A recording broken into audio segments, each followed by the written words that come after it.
What's the YouTube? Dale here from Zephyr, and today I am bringing you my first place Genesys profile for Darklords. That's right, I took Darklords to the last of the Bliss distribution events.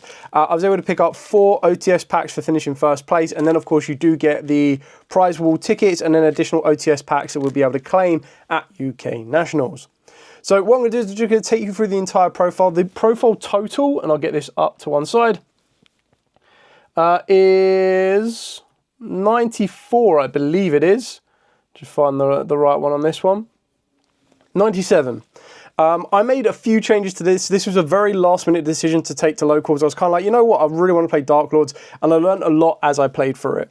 So the rounds, I ended up playing Flunderies, I ended up facing Shiny Sarcophagus, I faced White Forest, Runic, and then in the last round was Yugioh. So the deck did really, really well. It kind of does revolve around the Evening Star as pretty much you would expect it. There's a couple of different intricate pieces that you might want to be like, oh, that's kind of what makes it so different from Modern and everything else. So with all of that out of the way, please smash that like button, hit that notification bell, and subscribe to miss out on any more upcoming content. So the card that most recently got a points increase is free Darklord Yugioh. So this went from 0 points to 5 points. Now it's not that big of an issue. Basically, I didn't really have a Darklord build ready to go for Genesys. And ultimately what I did is I just broke everything down, put all the Darklord cards in and kind of figured out how many points I had to play with. And I still personally feel you want to be maxing out on Yugioh. And then on free Gorget, so this is at free, this card's just incredible. Obviously it's a little bit harder to get it directly off the field because you need to get it to the graveyard, but more times than not I was using cards that would either send from field to the graveyard or I would send it from the deck to the graveyard as well.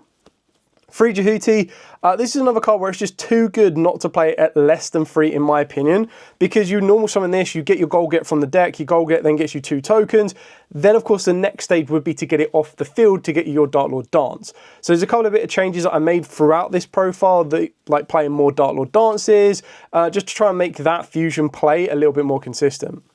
I then was on 2 Indulge Darklord and the 1 Ukobak. These are kind of like your other alternative normal summons. I probably felt that Indulge was maybe a little bit more important because Indulge summoned 1 monster to your opponent's field and then it summons 1 monster, adds 1 monster from the deck, 1 Darklord monster from the deck.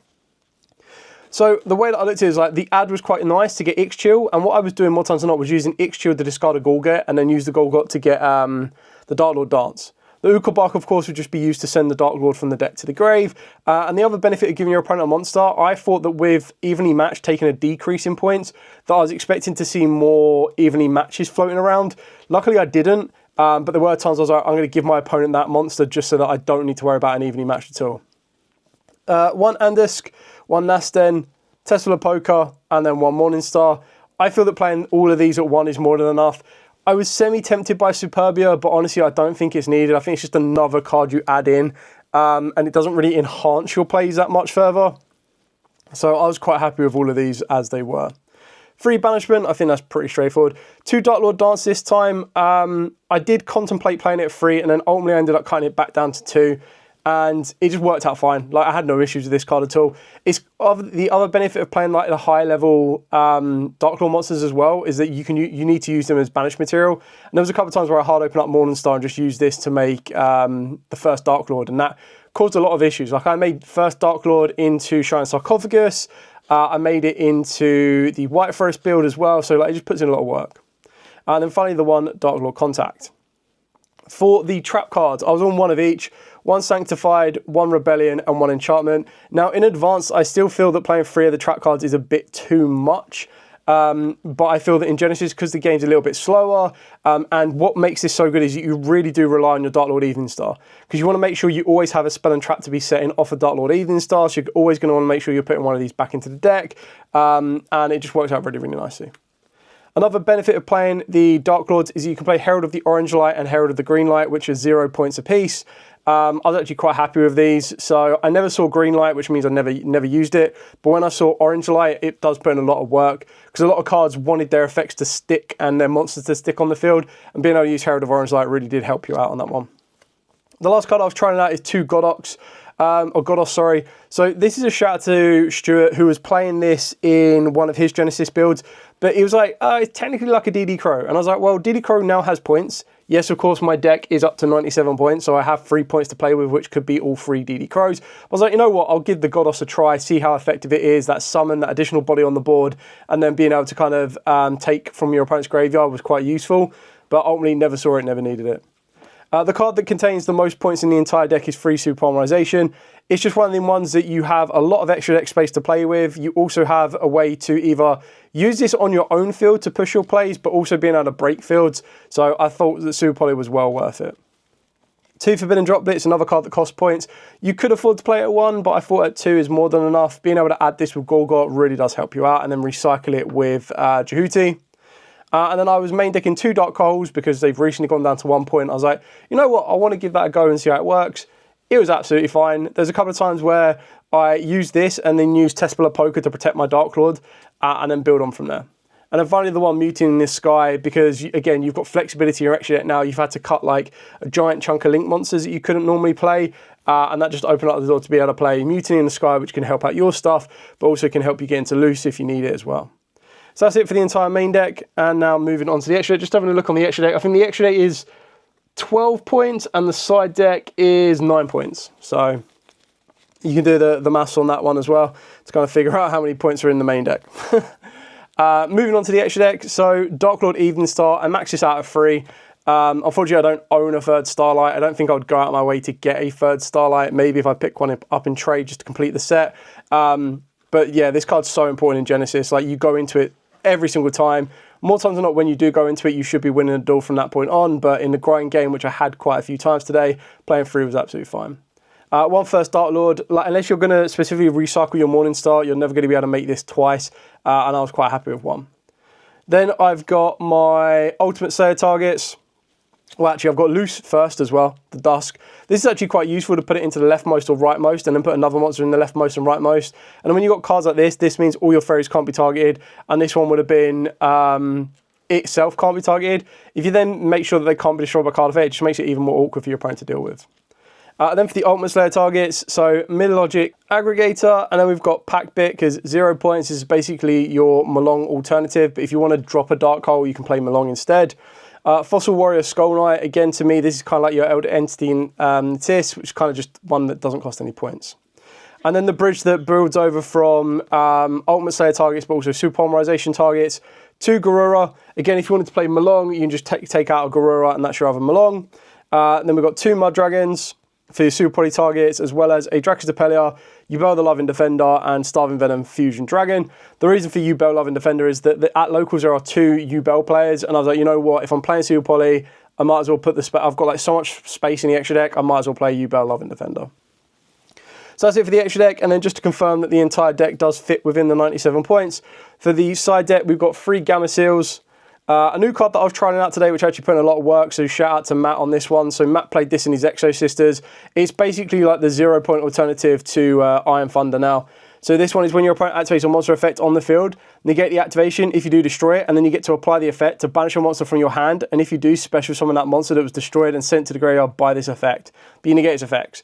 I never did that. It was basically just to have a counter trap on the field that would then negate and destroy. 3 Dark Rule No Mores, now newly 2 points apiece. Never saw it, never used it, never needed it. 3 Ultimate Slayers, saw it once, 1 point now, is what it is, not really too fast.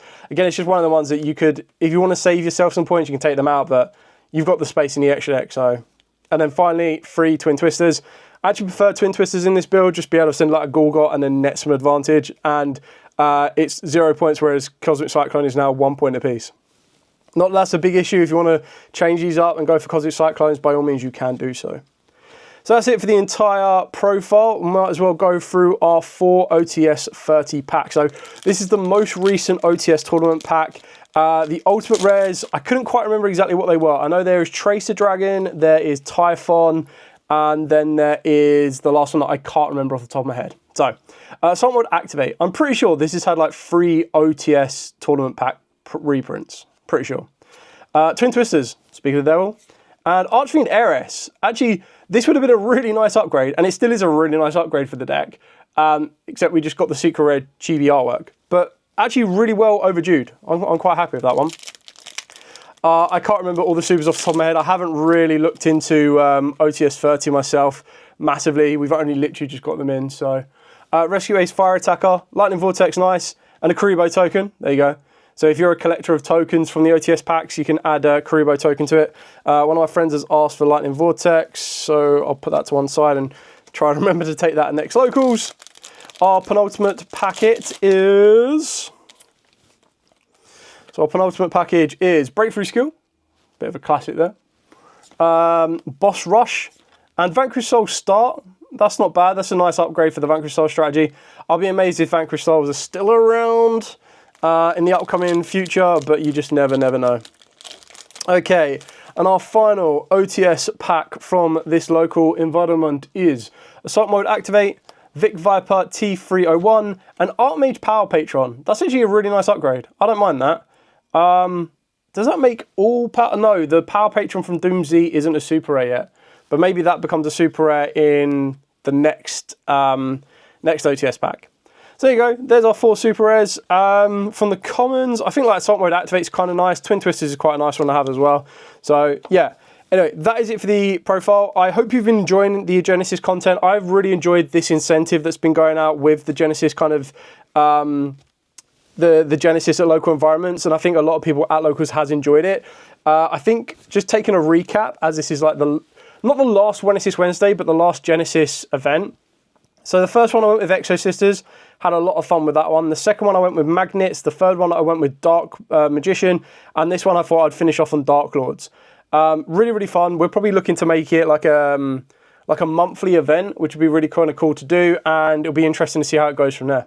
Anyway, thank you so much for watching. Don't forget to like, comment, subscribe, share. Till next time, as absolutely always, stay safe, and of course, happy dueling.